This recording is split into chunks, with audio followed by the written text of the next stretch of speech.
Well, guys, another day, another huge moment for Google News as we just got a massive info drop on the next big steps for Gemini. Google just announced a ton of new changes with the introduction of its next major iteration, that being Gemini 3. This includes the addition of new generative UI features, the long-awaited Gemini Agent finally coming to the app, and a lot more. On top of the fact that Gemini just got a pretty major visual redesign lately as well, it seems like Google is making big progress towards keeping Gemini competitive in a day where all these AI chatbots seem to be so incredibly important. Thankfully for you, we have a complete rundown on everything you need to know, so please sit back and relax as we go over everything new. And also, guys, don't forget to subscribe to the channel if you want to stay up to date on Google News, because we have a lot more of it coming your way. Right away, one of the biggest releases worth talking about today is the first model available in the Gemini 3 family with Gemini 3 Pro. For those who don't know, there are typically several major models released on a yearly basis. For Gemini 2, there were a few like Flash for quick responses,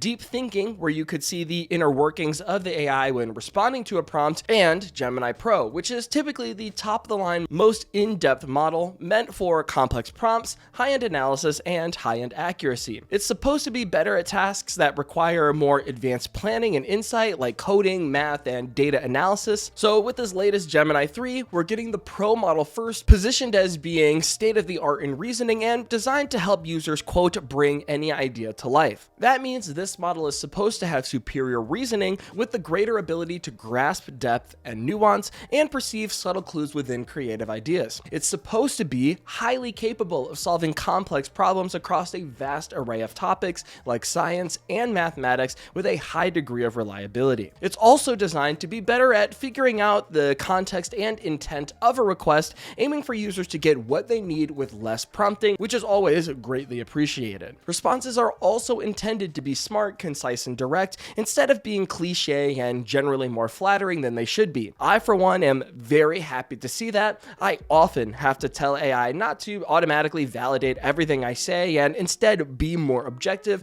so I'm hoping that the 3 Pro models are tuned a bit differently in that regard. Another major feature of this Gemini 3 announcement is a new advancement called Generative UI. This is where large language models aren't just generating content, but entire user experiences as well. The main concept here is giving Gemini the ability to generate web pages, games, tools, and applications that are designed and customized in response to any prompt. It seems like an interesting concept, as the long-term vision is to have fully usable AI-generated experiences tailored for the user when needed, instead of having to select from a pre-existing group of applications. A good example Google gives is how explaining a complex topic to a 5-year-old requires a completely different set of features, visuals, and content altogether compared to explaining the same concept to an adult. Google does give us a few examples too, showing how it can make a mortgage calculator or a simulation where you can learn about different topics. It's pretty cool, and it seems to be a fundamental change to how people can use AI if it's tuned correctly. So we'll have to keep an eye out for how it develops, but I can fully visualize a future where I can use it to create a quick,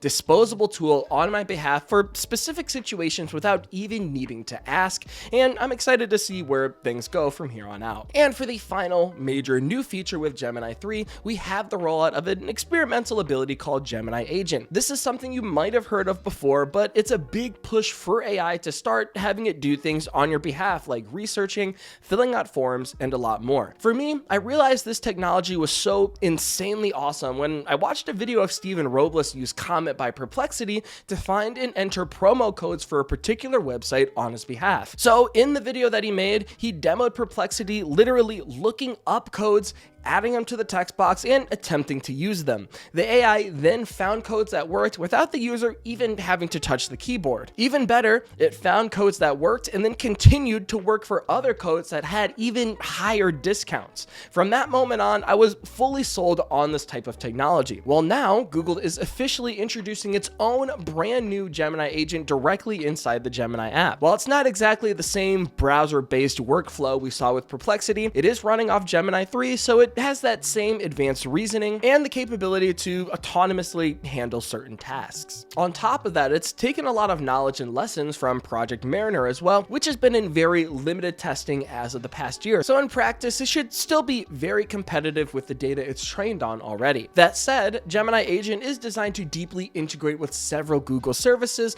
allowing it to perform actions across platforms. It has a handful of tools integrated into the agent like Canvas, Deep Research, Gmail, and Google Calendar. This allows it to do things like organize your inbox or generate responses and reply to specific emails, or have it book a rental based on your travel info inside Gmail, just to name a few examples. The great part is each option has to go through user confirmation, so you're required to confirm the action before Gemini Agent carries it out, meaning that you're still in full control at any time. In general, this is a really nice step towards having Google's version of agentic AI more widely available. I will say it is available starting today, but only accessible to Google AI Ultra subscribers, and that plan is $250 a month, by the way. So needless to say, I unfortunately will not be trying this anytime soon. I'll have to stick to other tools like Comment by Perplexity for now, since that service is around $20 a month. Obviously not the same thing, but again, just to have access to agentic tech in general, it's way more affordable to me. But hey, I'm looking forward to see how Google's version progresses over the coming months, and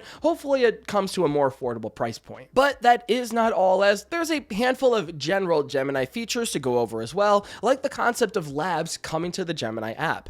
This is where you can try a handful of experimental features like the Generative UI edition that I talked about earlier, for example, and I'm sure there'll be a lot more added to this portion of the app in the future. There are some changes when it comes to coding inside Canvas as well. Apps are supposedly more fully featured, and responses in the Gemini app are tuned to be more helpful, better formatted, and more concise. So all of that, alongside the recently redesigned Gemini homepage layout, the true black dark theme, and updated UI elements, it's shaping up to be a pretty major overhaul for Gemini as a whole. So there you have it, my friends, all the major features and changes you need to know about with the Gemini 3 announcement. Clearly, Google is full steam ahead when it comes to their AI side of things, bringing a somewhat massive, multifaceted update that touches everything from the core AI model to the user interface and the long-term version for agentic AI. I will say though, it is 100% worth checking out the article in the description as it goes over the availability of these features. That's probably the only issue that I have here, which is the Gemini Agent only being available behind that massive $250 paywall, probably as a way to deter bad actors, but still, it definitely prices me out of even testing the feature in the first place, so